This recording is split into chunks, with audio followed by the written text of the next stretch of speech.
We're Will and Mira, and back in 2021 we left university with no idea what we wanted to do with our lives, so we bought a huge Mercedes Sprinter to convert it into our dream tiny home on wheels. Fast forward to today, and after 2 years traveling around Europe with our van Kitty Lola, we are now on our second van build, and we're aiming to make this one even better than our first build. We're also aiming to document the whole process, our wins and our fails. That's over on our separate YouTube series entitled Van Conversion 101. Also, we're obviously going to be documenting the whole thing over on TikTok and Instagram, so definitely go check those out too. In today's video, we are going to be installing this beast of an air conditioning unit from Velit. AC is a luxury in most UK van builds, but as people who like to venture into Europe and have our adventure kitty and a very sweaty man, we feel like it is a must-have to keep us comfortable for this build. Now, there are some big things to consider when deciding to install AC or not. So in this video, we're going to be going through the most important points as well as why we chose to go with Velit. We're then going to be installing the unit, which we're hoping will be a fairly straightforward process. Literally nothing we've done has been straightforward. Please do leave a like on this video, subscribe, and hit that bell icon to be notified when we release new videos. So do you even need air conditioning? If you're in the UK, I don't think there are a whole lot of scenarios where you will really need an aircon unit. Actually, right now, while we're filming this, it is boiling. It is so boiling, I would definitely appreciate one, but it's I not think even then there are some good alternatives. But if you are planning to do van life in Southern Europe, or for example you have pets that you need to keep cool, it can be really useful. We traveled for a whole year in Europe. We found some countries like the Balkans were just way too hot for us. In fact, we had to cut our travel short because of it. So that's part of the reason why we decided this one would have an aircon unit. Obviously, if you're taking pets, then it is really important to make sure that they are safe and comfortable, and part of that is obviously regulating the temperature inside the van. The main disadvantages of including an aircon unit are that they can be quite expensive up front. They do use a lot of power, so you need to have a well-suited electrical system, and they take up a decent amount of space and weight, whether that is mounted up on the roof or a bench-mounted unit inside the van. So this is the Velit 2000R. It's a 12-volt aircon unit, 8,000 BTUs, which is a good level of cooling, particularly for a larger van like this. If you are watching this from the US and you have an RV or something massive, that's probably not quite enough for you, but for any van in Europe, that should be more than enough. The main benefit of going for a 12-volt unit is that it can run directly via our van's leisure battery bank. This means you don't technically need an inverter to run this at all. Now, because it uses quite a lot of power, I think that people who are going for an aircon unit will probably naturally have an inverter as well, because the electrical system size is a bit bigger. But crucially, it doesn't take up any of your inverter capacity. So for example, if you went for a 500-volt amp Victron Multiplus,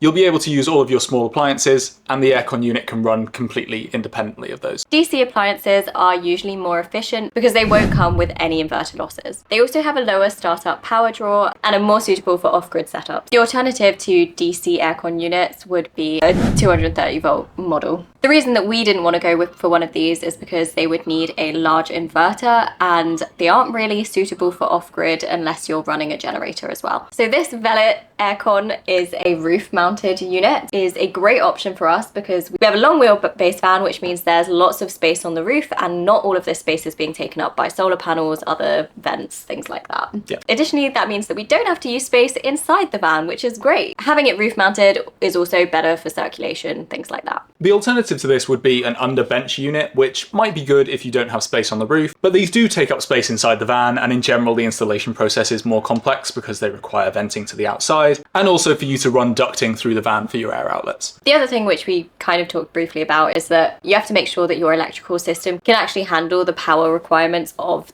the AC unit. Air conditioning in any form, whether it's a DC or an AC version, will use a lot of power. Now, it is a tricky one. This is offset slightly by the fact that you're only going to be using it in the summer months, which coincidentally is also when your solar output is going to be highest. Even so, as it's an appliance that needs to be run for a good amount of time, you've got to make sure that you have an adequately sized battery bank and solar array in order to support this usage. Here's an example of just how much 1 hour of air conditioning usage would use in comparison to some other common appliances. We'll be going into this kind of thing in a lot more detail when we do our full electrical system videos, but we'd recommend a lithium battery bank of at least 400 amp hours if you are going to be running AC in your van. Combined with this, you need to have a realistic amount of solar power. Again, this will depend on the other appliances you're running, so if it's something like an induction hob, then you'll need a fair bit more, but something around 400 to 500 watts is a sensible amount. Air conditioning isn't going to be for everyone, so if it's something that you're not going to install, then it's important that you keep it cool in other ways. These would include making sure that the van is well insulated with thermal curtains, reflective screens, things like that. It's also important to have as good airflow as possible through the van, so that would include both forced and natural ventilation. Passive ventilation includes things like vents and opening windows. Forced ventilation are things like fans. The common option in the UK is to have either 1 or 2 max fans to circulate air in the van. So why specifically do we like Velit? For full transparency, we are working with Velit, but we're the ones who reached out to them because we really like the look of their product. Air conditioning options in the UK are actually really limited, particularly for a DC option which goes on the roof. The only real alternative is the Dometic RTX, which is prohibitively expensive. There are also a few older 230 volt models, but as we mentioned already, these just aren't really as suitable for off-grid use. The Velit 2000R comes in 12, 24 and 48 volt options, so you can tailor it to whatever your electrical system is going to look like. The unit itself actually only weighs about 25 kilograms, so it's quite a sleek, lightweight option. It can also run on as little as 25 amps, so you don't have to drain your battery bank every time you want to use it. It's got a really nice slim profile with only 7 inches of clearance, and it only requires a roof cutout of about 14 by 14 inches, which is about 35 centimeters. Velit have been around in the US for quite some time now, but we were really excited when they came to the UK, so yeah. This represents an option in the UK that we didn't previously have for a roof-mounted 12 volt AC unit which doesn't break the bank and will work well with your electrical system. We're gonna go get it installed now. It will probably be quite a while until everything else is in the van, as you can see. So we will do a part 2 when we actually get round to connecting it up and testing it. These are the tools that we're going to be using in today's video. So we've got our power tools that we're going to be using to cut the hole. We've got our adhesive and our mastic sealing strip, which we're going to be using to make a watertight seal. We've also got our rust-proof paint, and we've got some tools there to mark out the hole itself. Everything else that we need, including the cables, the brackets and the bolts that are going to be used to secure the aircon to the roof, are all included in the Velit kit. You may have seen this in our design video already, but the shower unit is going here, the extractor fan is just above it, and our aircon unit is going in this little section here. This is mostly dictated by our roof rack and the bars on the roof, so we will go up onto the roof to mark out the hole that we're going to cut. So we're up on the roof now. I've already marked out the position of the hole for the aircon unit. Obviously it's only a 14 by 14 inch square which needs to be cut out. The rest of the aircon unit will then sit around that square. Fortunately for us, the gap between these first 2 roof rack bars is 32.5 inches, and the dimensions of the aircon unit work out as a 31.7 by 31.7 inch square. So in theory, this should fit perfectly. I'm going to start by taping over the line where we're going to cut.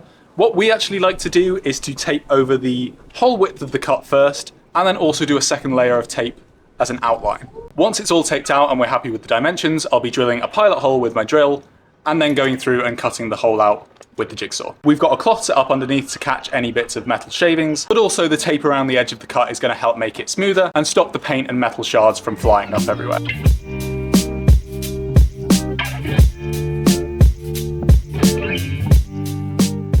Now this is probably something that you're not going to have to deal with. But as you can see, we have got this support beam which we need to cut through in order to put our air conditioning in the right place. We're fairly happy doing this. This is the only one of these that we're going to be cutting, so we're fairly confident in the strength. We're also going to add some bracing around it a little bit later on. Anyway, I need to get rid of a small section, so I'm going to be cutting it with an angle grinder.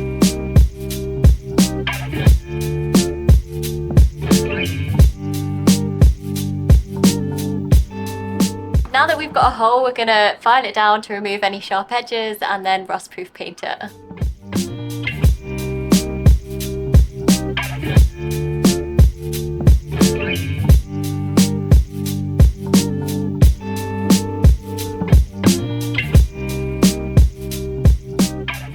Right, so I'm sitting on top of the van and it's kind of uncomfortable because I'm trying to make sure that I don't put all of my weight in the center area where I will definitely fall through. We managed to get the aircon unit up onto the roof. Will is now in a meeting, and so I am going to mastic tape around the edges of the hole to make sure that it is an even surface. So I'm going to cut the mastic tape to about this width, and then basically build it up so that around the hole will be an even surface for the aircon unit to sit on.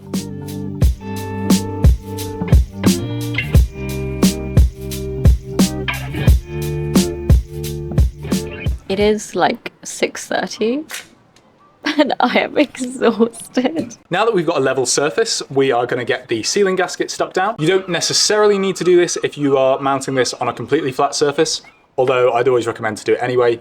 We're going to put some sealant around the bottom of this just to make sure that it sticks to the roof and make sure that it's watertight. We're using our trusty Sudolflex 40 FC, which we use for just about everything up on the roof. Then what we're going to do is just unpeel this sticky side, and we're going to stick the aircon through the hole, and yeah, that should be about it. Velit also supply some additional foam supports. If you check out the actual installation manual, then there are recommended positions for these. Again, because we are doing this on a bit of a curve, what we're going to do is get the aircon in first, and then figure out the best positions to put these in order to distribute the weight as evenly as possible.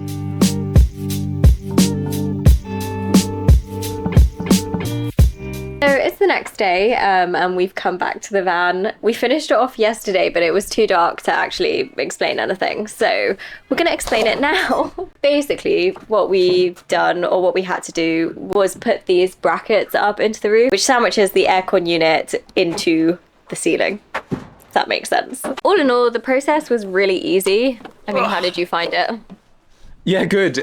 We got it done in one day, which is a first for us. We never get anything done in one day. Yeah, really easy. Really It's easy a lot to do. lighter than you think initially, because it comes very, very well packaged. It's in a very sturdy package, which is good. But the box that it comes in is quite heavy. So we were worried about getting it up on the roof, you know, whether it would warp the ceiling or anything like that. But the unit itself is actually relatively lightweight and didn't cause us too many problems. So yeah, it was completely fine. So yeah, we definitely recommend. We'll put the link to this unit in the description down below. You can also check out all of Velit's other products. They also have this unit, but in a smaller size too, which might be better for smaller campers or conversions projects. And yeah, I think that's it from us. Follow along to see our Van Conversion 101 series as well, and how this van turns out. And also stick around for part 2 of this video. When we eventually get all of the electrics and some of the other stuff installed, we're going to be giving the aircon a proper test and a review. Okay, bye! Bye.